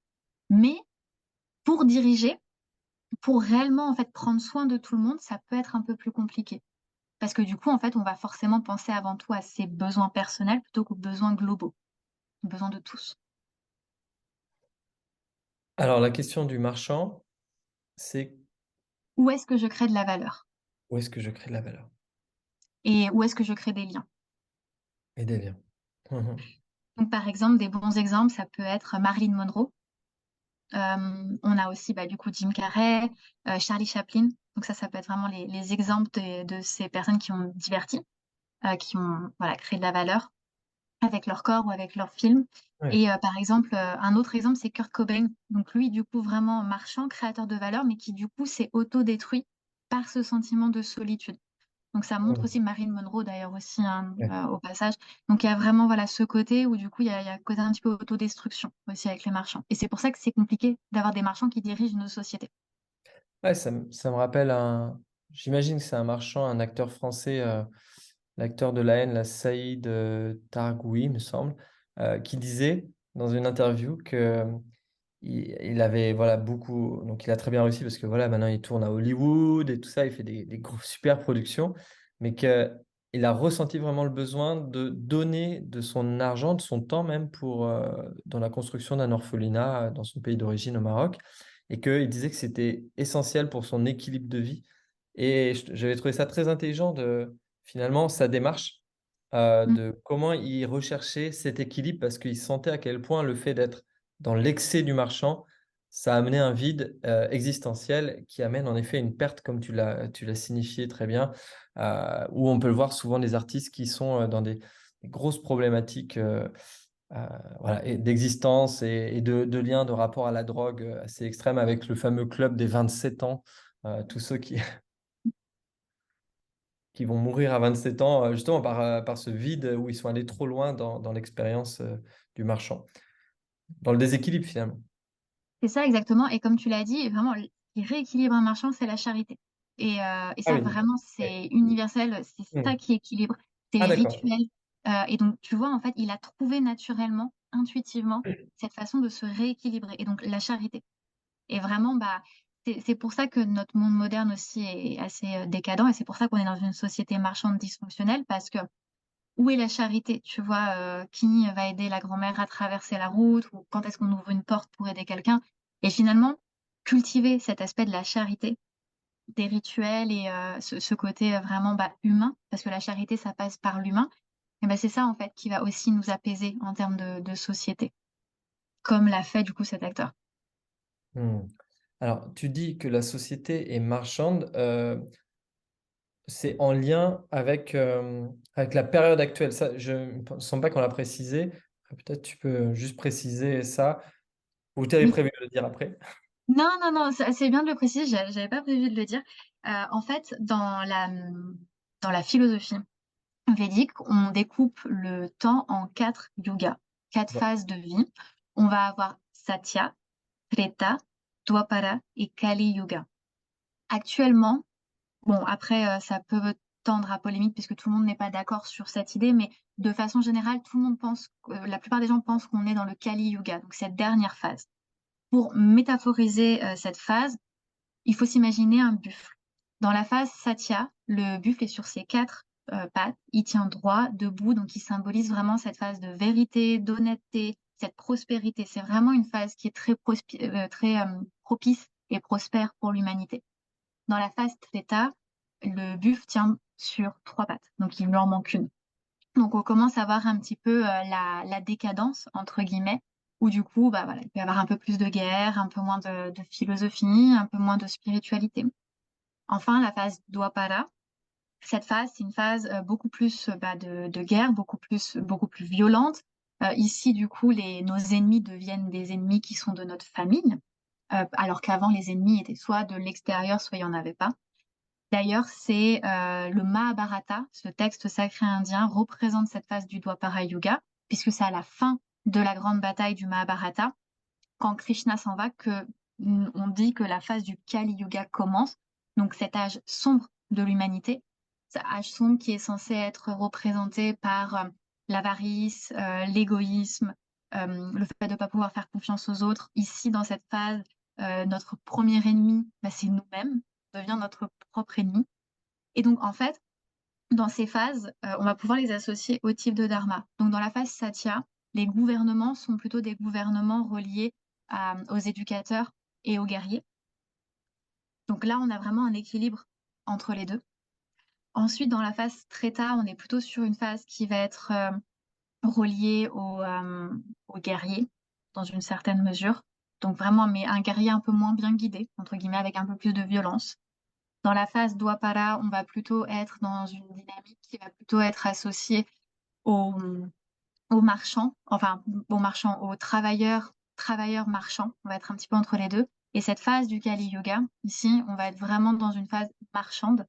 Donc, c'est vraiment en fait une phase de dégénérescence parce que dans le Satya Yuga, la fonction première des éducateurs et des guerriers, c'est la structuration des sociétés. Donc, c'est pour ça que tout se passe bien, entre guillemets, selon cette théorie, c'est que on est dirigé par des archétypes guerriers et éducateurs qui font que tout roule. Le problème du Kali Yuga, c'est que du coup, les éducateurs et les guerriers, bah, ils sont plus du tout dans cette phase de direction et que bah, finalement, en fait, c'est des marchands donc qui n'ont, entre guillemets, que pour objectif de marchander et de commercer, qui sont en charge, en fait, de ces sociétés, ce qui fait que du Mmh. coup, on a un Ouais. déséquilibre qui va se créer. En effet, bah, c'est clairement, on peut le voir actuellement très objectivement en observant ce qui se passe au niveau de la politique, ne serait-ce qu'en France ou même au niveau mondial. En effet, ce sont clairement des intérêts marchands qui ont pris, qui sont à la direction des sociétés, hein. C'est quelques entreprises finalement qui donnent la direction à nos sociétés. Si on regarde avec une manière, j'ai envie de dire un peu lucide, on le voit très clairement. Donc en effet, il y a un déséquilibre à ce niveau-là et c'est ça qu'on peut ressentir, je crois, à l'échelle collective. Donc je trouve que c'était intéressant d'aborder un peu cet angle-là. Et en effet, ce qui amène l'équilibre pour nos sociétés, ce serait là, en l'occurrence, la charité. D'aller Ouais. vers une société qui aille vers la charité pour ramener de l'équilibre dans l'excès que va amener cette période marchande. C'est ça, et donc tous ces gros capitaux qui s'engraissent avec des fortunes à non plus voir Oui. les milliards, c'est vraiment, en fait, dans cette idée de là, il va falloir dégager cet argent qui a été accumulé, parce que les marchands, ils ont une capacité d'accumuler énormément de l'argent. Et Ouais. le problème, c'est qu'il faut la redistribuer, cet argent. Et c'est pas, c'est pas quelqu'un qui touche le RSA, tu vois, à devoir d'être. Alors, bien sûr, il faut être dans cette charité, etc. Mais voilà, il faut que ces dirigeants de ces sociétés marchandes puissent redistribuer. Et ça, c'est super important si on veut retrouver un équilibre. Très bien. Merci pour cette parenthèse que je trouvais essentielle. Alors, le travailleur à présent. Les travailleurs. Donc, les travailleurs, eux, en général, c'est ceux qui se conforment relativement bien aux sociétés. Alors, en termes de proportion, il y a beaucoup plus de travailleurs et d'outsiders, qu'on verra juste après, que des autres types de dharma. Donc, les guerriers et les éducateurs, c'est plutôt des archétypes qui sont un petit peu plus rares, entre guillemets. Tout simplement parce que tout le monde ne peut pas aller sur le champ de bataille et tout le monde ne peut pas éduquer et avoir cette capacité à l'orientation spirituelle, à la quête de connaissances. Donc, les travailleurs, c'est ceux qui sont là pour construire, imposer des fondations, imposer une sorte d'ancrage, en fait. Ils portent vraiment en eux comme une énergie un petit peu féminine de la mère nourricière, si tu veux. À tes souhaits. Merci. Ils ont vraiment voilà, ce côté où ils sont là pour ouais, être les architectes des sociétés, poser des bases structurelles, émotives. Ils sont là, en fait, vraiment pour se soutenir les uns les autres. Donc, c'est ceux qui vont aimer la structure, qui vont aimer avoir une certaine organisation, un certain rythme, etc. Euh, En termes d'archétype, on peut penser par exemple à Mère Teresa. Mère Teresa, c'est elle qui va avoir ce côté un petit peu travailleur, où elle est vraiment au service. Il y a vraiment ce côté service qui va ressortir avec les travailleurs. La question qu'ils peuvent se poser, en tout cas qu'on peut se poser pour savoir si on est un travailleur, c'est où est-ce que je suis au service? À quoi je rends service? Mère Teresa, elle a rendu service à des millions de personnes en partageant sa foi. Donc encore une fois, voilà, on peut être pieuse et travailleuse sans forcément du coup, parce que ça va revenir à nos quatre dharmas fondamentaux. Donc d'où la longue introduction, mais qui du coup ici permet de mettre pas mal de nuances. Deepak Chopra, par exemple, lui aussi est un travailleur parce qu'il a vraiment cette capacité d'être dans le soin, tu vois, de pouvoir aider, partager. Et en même temps, il a une fonction éducative parce qu'il va vouloir partager certaines choses. Il a enseigné, mais sa première fonction, c'est d'être un travailleur, d'être là pour soutenir, pour protéger. Protéger, mais dans le sens plutôt maintenir en équilibre. Il y a les guerriers, eux, vont protéger par la force. Les travailleurs, eux, vont protéger par l'équilibre. Souvent, les travailleurs, ils peuvent avoir tendance d'ailleurs à être un peu dogmatiques parce que ils sont très dans leur truc. Et donc, du coup, ils portent un petit peu parfois des œillères parce qu'ils sont très ancrés dans leur culture, dans leur façon de partager des choses, que du coup, voilà, c'est plus compliqué pour eux d'avoir un petit peu plus de flexibilité sur leurs Très croyances. conservateur. Voilà, c'est ça, c'est plutôt des conservateurs. Euh, Par contre, les travailleurs, ils ont une intelligence qui est émotionnelle. Donc, c'est vraiment les gars à qui tu as envie de te confier, quoi, parce que ils sont, voilà. D'ailleurs, tu sais, les psys, les infirmiers, c'est des très bons travailleurs parce qu'ils ont cette capacité d'écoute que tout le monde n'a pas. Donc, ils ont vraiment ce côté émotionnel, tu vois, cette énergie féminine qui va ressortir.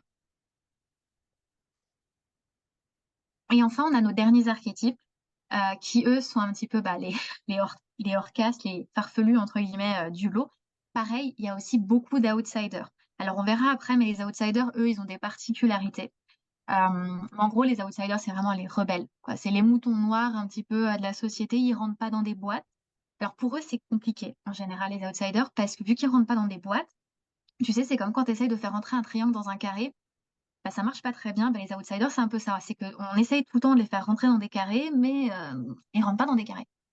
Et donc, du coup, pour eux, c'est très frustrant. L'incarnation est assez frustrante parce que du coup, ils sont déçus. Ils ont envie d'essayer plein de trucs, mais en même temps, on les bloque avec un sens de la matérialité qui peut être assez abstrait pour eux parce que c'est des archétypes qui sont très connectés au monde subtil dans une certaine mesure, ou en tout cas qui ont un grand besoin de liberté et d'espace.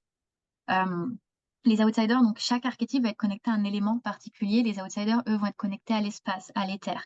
Et ils ont vraiment besoin, en fait, de cet espace pour pouvoir, en fait, s'exprimer. Parce que leur objectif à l'outsider, c'est d'innover, c'est d'être un progressiste. Donc, la question que les outsiders doivent se poser, c'est où est-ce que j'innove? Où est-ce que je suis progressiste, en fait? En fait, ils sont vraiment là pour blender toutes leurs expériences et proposer quelque chose d'innovant. Genre, ils sont vraiment là pour se découvrir, se dire, bah voilà, en fait, ce que je vais proposer, c'est une sorte d'incarnation innovante de quelque chose qui n'a jamais été fait.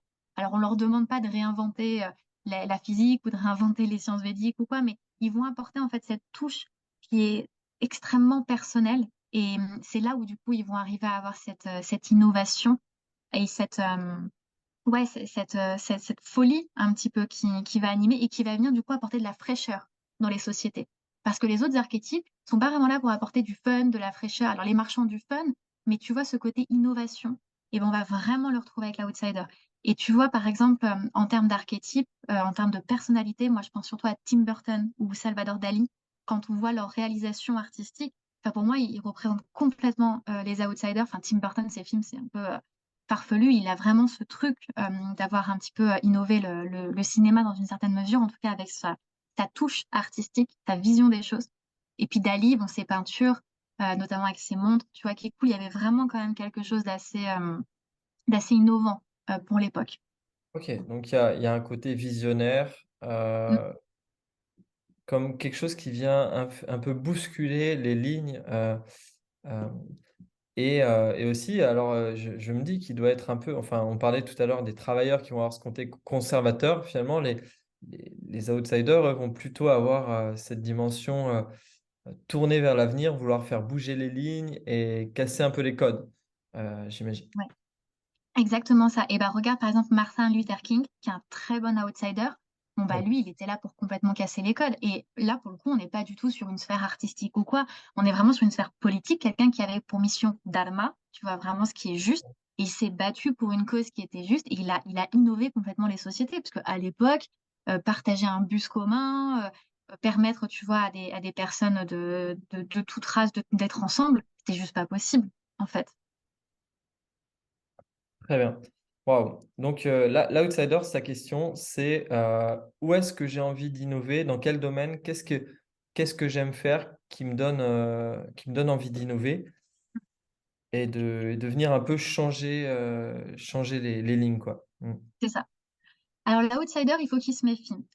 Souvent, Mhm. si vous faites le test en fait sur le site de Simon Chokwaski ou sur son livre, si vous êtes un outsider, c'est probable que vous vous retrouviez même pas dans le fait que vous êtes un outsider. Pourquoi? Parce que l'outsider, il a une particularité.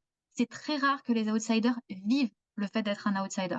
Souvent, ils aiment bien copier les autres types de dharma parce que, en fait, ils sont là pour expérimenter. Donc, les outsiders, ils ont tendance à aller expérimenter les autres types de dharma pour finalement se trouver eux-mêmes. Alors, il y a deux options, enfin, il y a trois options ici. Ok. Soit bon, vous êtes un outsider complet, vous savez, vous vivez le fait d'être un outsider et il n'y a pas de problème avec ça. Donc, vous êtes un outsider incarné. Soit vous êtes un outsider et vous copiez ponctuellement un rôle. Par exemple, vous allez copier un travailleur, copier un guerrier, copier un éducateur. Ça, on peut le voir dans un thème astrologique en fonction des périodes de vie, ce qu'on appelle des mahadashas. Pour pouvoir voir, ok, c'est une période particulière. Et c'est pour ça que du coup, ici, les types de dharma sont super intéressants parce que ça montre à quel point c'est aussi fonctionnel en fonction des périodes de vie et que c'est pas non plus quelque chose de super fixe. Donc, on peut éventuellement voilà, avoir une influence dessus. Donc, on peut changer de type de dharma en fonction d'une période de vie et les outsiders peuvent copier en fonction de certaines périodes certains archétypes. Après, il y a des outsiders qui, eux, vont copier un seul type. Ils vont dire, bah voilà, en fait, moi, je copie les marchands et en fait, ils vont copier que les marchands. Donc, en fait, si vous faites le test, par exemple, vous allez tomber sur le fait d'être un marchand alors qu'en fait, vous êtes un outsider qui joue le rôle d'un marchand.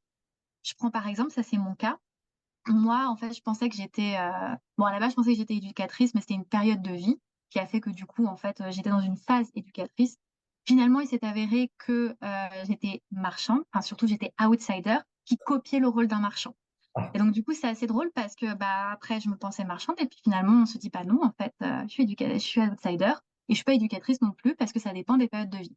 Donc, c'est ouais. pour ça que ça peut être un peu tricky parce que voilà, on peut très vite se disperser quand on est un outsider. Ouais, et ce que j'entends, c'est qu'il y a une véritable problématique d'identité aussi qui peut ressortir chez Outsider, à ne pas savoir qui il est, parce que avec cette capacité d'identification à tous les autres et de dire, ah oui, mais en fait, attends, je suis pas ça, je suis pas ça, mais qu'est-ce que je suis finalement? Donc, il doit y avoir plus de problématiques existentielles, j'imagine, chez les Outsiders. Ah mais carrément, carrément. Les outsiders, ils ont beaucoup plus de potentiel de crise d'identité, qui je suis, qu'est-ce que je fais là, que les autres types de dharma. Parce Ouais, qu'à partir du moment où l'éducateur sait vers quoi il doit éduquer, le guerrier sait voilà, quoi il doit défendre, c'est une le direction très marchand claire. sait quoi vendre, voilà, il n'y a pas de problème. Que l'outsider, lui, c'est un peu plus compliqué. Puis innover, ça n'a jamais été fait. Donc c'est beaucoup plus compliqué de créer quelque chose qui n'a jamais été fait que du coup de protéger quelque chose qui existe déjà. Alors je dis pas que c'est pas compliqué de protéger, Chaque archétype a ses propres challenges aussi, mais c'est vrai que celui de l'outsider, en particulier dans nos sociétés assez limitantes, parce que pour le coup, on nous donne pas non plus tous les outils nécessaires, ça peut être plus challengeant pour un outsider. Ouais, ce que j'entends, c'est que l'outsider va avoir un parcours de vie qu'on pourrait juger de l'extérieur beaucoup plus instable comparé Mm, aux autres parcours qui vont avoir comme voilà, une direction très claire. Voilà, c'est comme si voilà, l'avenir était tracé beaucoup plus facilement, alors que l'outsider va avoir une vie, comme tu disais, beaucoup plus bancale. Je vais faire un projet là, puis finalement je vais arrêter. J'ai validé cette expérience, ensuite je vais en faire une nouvelle, je vais faire ceci, puis après je vais tester ça. Et, voilà, il y a un challenge qui est un petit peu plus grand et du coup, j'imagine une perception de l'extérieur qui est bah, genre, bah ouais, ils sont un peu instables en fait. De l'extérieur, on pourrait se dire, ah ouais, c'est un peu des personnalités instables, alors que, en fait, non, c'est juste leur nature finalement qui est comme ça. c'est ça, et du coup, c'est très compliqué parce que bah, pour eux, en fait, un outsider peut constamment se sentir jugé par la société de bah tiens, il a 30 ans ou 25 ou 40, puis il a encore pas trouvé son boulot, il en a fait Pas de 40 famille. 000. Il a pas de situation. Puis c'est vrai que bah, pour nous, dans notre société, c'est important d'avoir une situation, d'avoir un boulot pendant 20 ans, etc. Enfin, voilà, il y a toujours cette image quand même assez ancrée de on doit passer sa vie dans une certaine carrière ou en tout cas dans un même secteur d'activité, ce qui commence à changer un petit peu. Mais finalement, pour les outsiders, c'est vachement de pression parce que bah, pour eux, ils sont pas censés rentrer dans une seule boîte et on leur dit, bah tiens, faut que tu ailles là toute ta vie. On leur bloque un petit peu quand même leur capacité d'innovation en faisant ça. Ah, ah. Ouais, donc là, tu amènes une dimension très intéressante en termes pédagogiques de comment, voilà, aussi comment ça pourrait aider des pédagogues, hein, les éducateurs à avoir cette connaissance, peut-être des dharmatypes des jeunes pour savoir comment les encourager à assumer aussi qui ils sont véritablement. Mm, c'est ça. Et d'ailleurs, tu vois, l'outsider, lui, il a un devoir envers les éducateurs. Donc, ça veut dire quoi, Ah, en fait, avoir un devoir? Et la priorité des éducateurs, c'est envers les travailleurs et les outsiders. Donc, qu'est-ce que c'est? C'est qu'en gros, chaque archétype va jouer de façon en interaction les uns avec les autres. Les éducateurs, ils ont une priorité à éduquer les travailleurs et les outsiders. Et vraiment, ils ont une priorité. Par contre, ils ont un devoir envers les guerriers, donc c'est-à-dire que les éducateurs, ils doivent donner conseil aux guerriers, parce que c'est comme ça que les sociétés fonctionnent. Et les outsiders, eux, ils ont un devoir envers les éducateurs, c'est qu'ils doivent les respecter. Donc, ils doivent, tu vois, aller au temple, aller honorer, en fait, les brahmins pour que eux puissent après aussi les éduquer. Mais, tu vois, c'est super important, cette dynamique. Et le fait que tu aies tout de suite fait le lien entre les éducateurs pour aller aider les outsiders, vraiment mieux les guider parce que ils ont une priorité à éduquer les outsiders. Et c'est super important de comprendre ces dynamiques parce que si on les comprenait dans nos sociétés, peut-être qu'on fonctionnerait de façon un petit peu plus fluide, en tout cas. Donc cette dynamique ici, hop, ouais, je l'ai remise ici, tu vois, ouais, sur une forme Hmm, de d'accord. schéma. Ouais, ça permet finalement un certain mieux-être. Ce que j'entends, ça permettrait d'éviter des formes de mal-être qui sont assez prononcées dans ce qu'on peut observer dans les phases de vie de chacun. Là, c'est vraiment l'idée, ce que j'entends, c'est qu'il y a vraiment un cycle vertueux là, à travers ce schéma même que tu es en train de proposer. Il y a quelque chose voilà, c'est une sorte de spirale ascendante qui est constructive en termes individuellement et finalement pour la société, quoi. Mm, c'est ça. Et du coup, c'est vraiment bien de voir en fait ces liens, du coup, Mhm. pour se dire, OK, voilà, on fonctionne ensemble. Et c'est aussi bien de les voir pour éviter une éventuelle régression. En fait, les archétypes peuvent évoluer dans d'autres archétypes, mais ils peuvent aussi régresser dans d'autres. Et ça va dépendre en fait du chemin de chacun. En général, les éducateurs, ils évoluent vers des guerriers, les marchands évoluent vers des travailleurs. Par contre, les éducateurs, ils régressent en travailleurs et les marchands, ils régressent en guerriers. Bah, tu vois, une vision très simple. Pourquoi les éducateurs, ils régressent en travailleurs? On a parlé tout à l'heure du fait que les travailleurs étaient dogmatiques. Bah, un éducateur dogmatique, c'est il vit en fait l'image du travailleur, mais donc il vit pas en fait il vit pas complètement l'image positive et vraiment saine Ouais. de l'éducateur, donc il régresse en travailleur. Oui, donc il y a un aspect, on va dire, lumière et plutôt ombre dans chaque thème aussi, du coup, ce que tu dis là, ouais. D'accord. C'est ça. Alors par contre, tu vois, les outsiders, eux, vont pas du tout rentrer dans ce schéma parce qu'ils peuvent pas régresser ou évoluer. eux, ils sont complètement, ils sont hors caste, hein. Ils font leur chemin et c'est pour ça que souvent, c'est super bien, en fait, de pouvoir mettre un mot dessus. J'accompagne beaucoup de personnes qui sont outsiders parce que je te l'ai dit tout à l'heure, les travailleurs et les outsiders, c'est les archétypes les plus présents. Donc forcément, c'est ceux qu'on va rencontrer le plus en tant qu'accompagnant et les outsiders, souvent, en fait, ils s'en prennent plein la tête tout le temps et puis ils savent pas où ils en sont et ils sont perdus et le fait de pouvoir mettre un mot, de dire: «Ah, je suis outsider, je suis hors caste, je rentre pas dans une boîte, je suis un triangle, je rentre pas dans un carré». Ah OK. Et du coup, je vais aller faire ma vie de triangle à côté. J'ai pas besoin de rentrer dans un carré. Parce que souvent, on se force à vouloir rentrer dans un carré alors qu'il y a pas Oui, de nécessité de devoir y aller. Et du coup, je trouve ça assez, ouais, je trouve ça assez intéressant. Tu vois, ça permet du coup de prendre du recul sur qui on est et de se dire: «Bon OK, où est-ce que j'en suis? Quelle est ma place dans cette société? Est-ce que j'y ai une place aussi? Est-ce qu'on m'y donne une place?»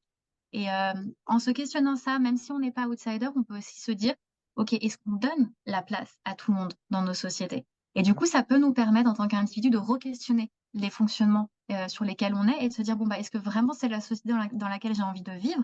Parce que peut-être fondamentalement, moi, je rentre bien dans cette société, mais peut-être que mes enfants, ils rentreront pas parce qu'ils seront peut-être, outsiders, eux. c'est Et c'est là où du coup, on peut envisager éventuellement des vraies réflexions sur des changements de fonctionnement. il y a un vrai intérêt à connaître, son dharma-type finalement et aussi celui de notre entourage. Voilà, enfin en tout cas, il y a vraiment quelque chose de très beau à ça dans ce que j'entends dans ton partage. Voilà, je me dis on pourrait encore en parler pendant des heures. Ça me donne envie, de enfin de qu'on presque de te proposer un autre rendez-vous pour que la prochaine fois on fasse ce lien, un lien avec les natures multiples aussi que j'ai évoqué tout à l'heure. Je trouvais ça intéressant qu'on en reparle sous un autre angle. Hem, voilà, merci beaucoup, merci infiniment pour tout ce partage. Justine, est-ce que voilà, en guise de conclusion, qu'est-ce qu'on pourrait, qu'est-ce que tu as envie de nous dire par rapport à ça? Comment intégrer, ça, ces connaissances? Alors on a vu là l'histoire des questions tout à l'heure, à se poser pour chaque dharmatique, je trouvais très pertinente. Est-ce que tu voudrais ajouter quelque chose?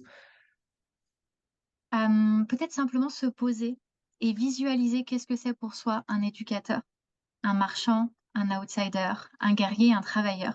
Mmh. Visualiser réellement quelles sont les tâches de ces archétypes pour soi et visualiser vers laquelle on a un intérêt particulier. Et peut-être que déjà ça peut nous donner une piste sur notre type de dharma avant même d'aller faire un test ou avant même d'aller réserver une consultation, déjà de voir qu'est-ce que ça représente en nous et qu'est-ce qui nous appelle finalement dans ces images, dans ces mythes Donc ce finalement serait qui sont s'écouter. Ouais, déjà, première étape, ce serait d'écouter en soi quelle est la fibre avec laquelle on se sent relié. Et ensuite, après, ce serait, en effet, pourquoi pas d'aller valider cela avec toi, parce que, voilà, toi, tu es formé pour lire ça au sein des cartes, astrologiques, et voilà, donc ça, c'est une autre possibilité aussi après, c'est d'aller valider ça avec toi. c'est ça, exactement. Alors, Justine, ouais, je mettrai tes coordonnées, voilà, voilà, dans les commentaires en dessous, dans la présentation voilà, de la vidéo ou bien du podcast. Heu, je te remercie, waouh, on a passé, plus d'une heure là-dessus. J'espère que ça a parlé aux gens. Partagez-nous, vos commentaires. Si vous avez des questions, n'hésitez pas à les nommer. On fera en sorte, d'y répondre ou je ferai en sorte de les faire remonter à Justine. Hem voilà, je pense qu'on peut déjà rester là-dessus. C'était très riche. Merci beaucoup Justice pour, voilà, ce partage, avec cette richesse de connaissances, et voilà et d'avoir accepté de partager tout ça. Je pense que ça a besoin d'être partagé. C'est pour moi qui suis donc du coup, je ne vous l'ai pas dit, je suis aussi outsider. Heu Donc ça me tient très à cœur de partager des visions, alors qui pourraient paraître nouvelles, mais finalement qui sont très anciennes, mais c'est comme remise au goût du jour et c'est ça que je trouve très intéressant. Comment ça peut aussi nous aider à ramener un équilibre dans un monde que je trouve très déséquilibré à l'heure actuelle. Donc merci pour ces pépites encore une fois, Justine, et à très bientôt pour, ouais, un nouveau partage, hein? On se redonne Ouais, rendez-vous. carrément. Merci beaucoup.